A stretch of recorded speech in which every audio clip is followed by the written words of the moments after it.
You did this. I didn't hate it.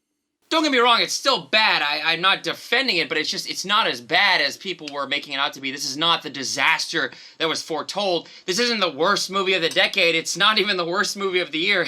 Rise of Shitwalker, that's way worse. And Les Mis is way fucking worse than this. You know, Tom Hooper's movie that he made in 2012, that is one of the worst movies ever made. That is a 0. That is just awful all the way through from beginning to end. This movie, I could see a little bit of potential. I can't believe I'm saying this. I could see what they were trying to do. Before we begin, just remember, I am not the person to review this movie. I am not the one to talk about it. I had no prior experience with cats before walking in the theater tonight. My extent of knowledge was just in the scene in Team America, where Chris recounts how he was raped by Mr. Mistopheles. It's a phenomenon I'd only heard about and never bothered to understand. Now I've seen Tom Hooper's movie, and I don't care to. The biggest surprise here is that I don't hate it more. Oh, sure, the movie is bad, but it is not offensive and tragic like Les Mis, which is one of the worst movies to ever grace the silver screen. Cats commits a different kind of failure in that it is boring. Unbelievably boring, of all things. The Rise of Skywalker is still the worst movie of the year. Cats is just a mostly joyless ride that'll be purchased in lieu of sleeping pills. Just keep in mind, I am a total outsider to this world. From what I saw tonight, Cats is about a group of cats who gather once a year to choose a special one among them to ascend to the heavens. They call themselves Jellicle Cats, and the annual meetup the Jellicle Ball. Some of them will compete for their chance to be chosen to go to the Heavenside layer to start a new life. I still don't know what any of this means. Now you've got to have an outsider in these stories. The movie opens with a white cat being abandoned by her owners, tied up in a sack and tossed from a car. Inside is Victoria, who will be guided in this new world she finds herself in. Yes, she is the audience's eyes. The Jellicle Cats take her in, and boy, do they sing a lot about it. The fuck is a Jellicle Cat? Google Jellicle. T.S. Eliot. Okay. So the term comes from poems T.S. Eliot wrote in the 30s, which Andrew Lloyd Webber then adapted for his musical. Oh, okay. We're getting really cultured now, aren't we? I still don't know what the fuck Jellicle means. The story pushes a lot about different kinds of cats, so maybe it's just that. Sure. The main players bound in and out at random as the movie moves along. To my saving grace, they do not sing every line like they did in Les Mis, but you're given just a little bit of time to breathe before the next cat lazily shows up on screen. The best of which is James Corden as Fat Cat Bustopher Jones, who is sensitive about his weight, yet sings about eating trash while he eats from the trash. I laughed way harder than anyone around me. Here we go! Rebel Wilson employs her usual slapstick as lazy cat Jenny Anydots, who the others sing about how she just sits there all day. Didn't cringe as much as I thought, but it's pretty dumb. She keeps the mice in check by having them sing. I don't remember, and something about cockroaches. Cockroaches.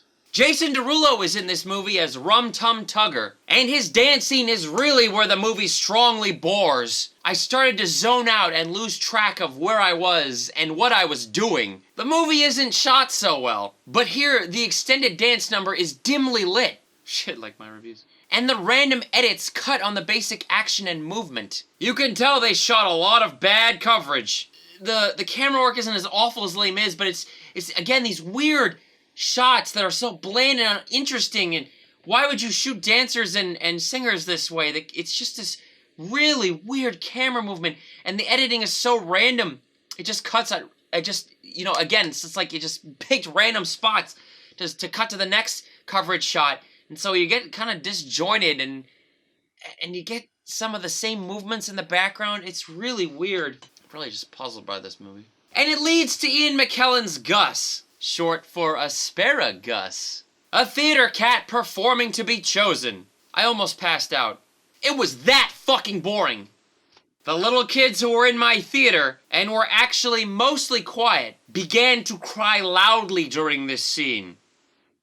And in the background of all this is Idris Elba's McCavity, the villain, popping in and out like the Wicked Witch. He wants to be the chosen one. So he kidnaps all the cats that will contend with that title. He has the power to vanish in and out of spatial planes and take people with him to some boat on a dock. I told you I'm not the one. He says ineffable a lot. There was a song in there, like, they all say ineffable. It means something. I don't want to look this up. I really don't want to have to fucking look this up because I can't remember it from the movies. Ineffable. Ineffable. Fuck it. Look, I am an outsider, okay? I don't know anything about cats. I don't know how much this movie deviated from the musical, or maybe it didn't at all. I really just read some YouTube comments, and I don't know. I'm just going off my reaction here. I told you I'm an outsider here, okay? I don't really know this world or really care much about this world. I couldn't tell you if they butchered it or not. I'm just kind of puzzled, and this movie left me a little bit confused. And now you're probably wondering how or why they get chosen, or who does the choosing. It's old Deuteronomy, played by Judi Dench. They have a song just for her. Jennifer Hudson skulks around from time to time as Grizabella, rejected by all the others because of her past choice to align with McCavity. It's clear she regrets that decision and wants to be accepted again. Victoria is the only one who takes the time to speak and sing with her. Look, there isn't much to talk about. The story is so simple that it boils down to the music. And you know what? The music is actually really good. Mostly. And it's usually very catchy. Because it's all Andrew Lloyd Webber's work. But they actually got the music pretty well, honestly. I had never heard it before, I don't think. Maybe unless it was played in some other movie as a reference and I just didn't get it. But the songs are actually kind of good, mostly. Not like Les Mis, where everything was wrong. The sound and visual experience was wrong. The audio-visual experience was wrong in that movie. Absolute zero all the way through. But at least Cats, it sounded good. My ears were not assaulted tonight. My eyes and brain, however, began to slowly melt throughout. The CGI motion capture is distracting. I guess I don't hate it as much as everyone else, but it's not good. When are they ever gonna learn that people are always going to prefer watching the real actors act in costumes there on real sets, and not with these fake and worthless cover-ups and this pathetic CGI? What was wrong with just having them dress up like cats? You'd have saved so much time and money, and you may have saved your movie. But again, Tom Hooper is a hack who should have been fired from all lines of work after Les Mis. I think of all the broke and starving artists who will never get their chance to direct. And yet he has been allowed to ruin both Les Mis and now this, kind of. He should just fire himself, honestly. The scale also doesn't make sense. Sometimes the cats appear small in frame to the bedroom or the door frame or the tables in front of them. But then, astoundingly, a whole troop of them tap dance on a single railway track. It was kind of mind-blowing. Nothing is consistent. Grisabella's final number, which I would have to assume is show-stopping in the play, had 2 people in my theater walk out in the middle of, but most of my audience stayed. It should not have been like this. I was supposed to be alone in the theater, and yet it was packed. The smallest screen at ArcLight, at one of the only limited showtimes. And I was surrounded by both old and young people. The old woman next to me fell in and out of consciousness. I could see her head bob up and down frequently, like, just like that. The little kids were annoying at times, but mostly stayed quiet. Most of the theater was quiet. They laughed here and there at a few jokes, but there was no fun to be had in the room. And that's the thing about Cats. This movie is just not fun. It takes catchy and enjoyable music and slaps lame and uninteresting visuals to it. In fact, it really almost makes no interesting choices. None of the actors are to blame. Even though this is a theater kid's wet dream, they end up as stand-in props for the misused CGI. With Munkus Strap always looking so dreadfully serious into the camera. Like, and that's what makes a Gumby cat. Like, he's just always...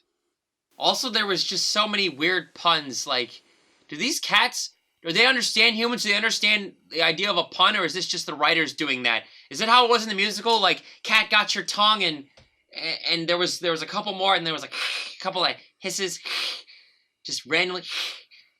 I don't know. And then Buster Jones, just gurgles on some milk, and I'm just I'm just puzzled.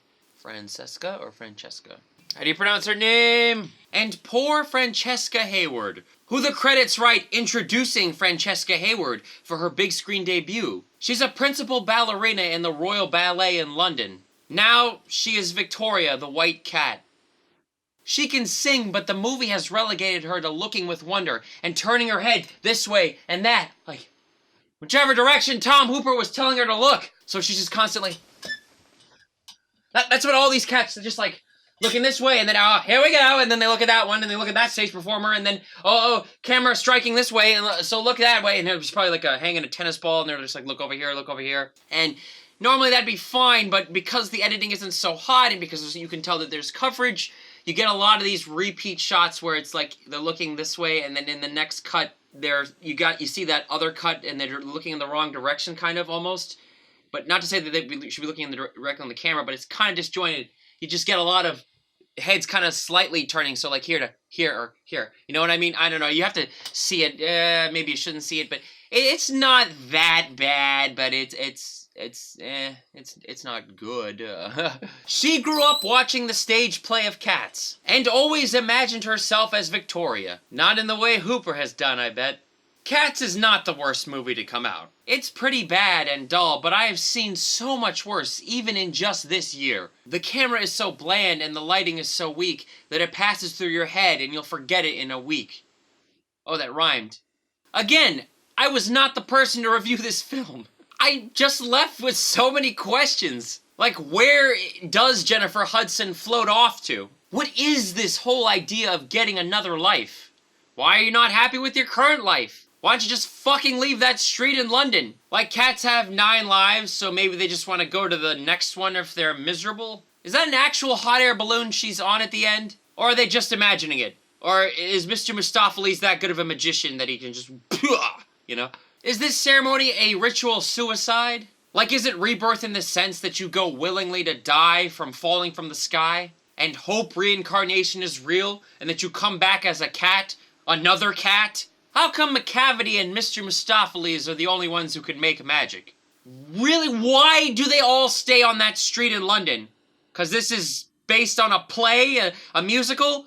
Limited location, is that why? It's one of those things. What the fuck is a Jellicle Cat? I am so serious. What the fuck is a Jellicle Cat? I still don't get it. I think Cats is about diversity, and redemption and acceptance and reincarnation. I guess. I think, but no way am I sure. But that's okay because Judi Dench breaks the 4th wall at the end to tell the audience how to treat and name their cats. And also that a cat is not a dog. What?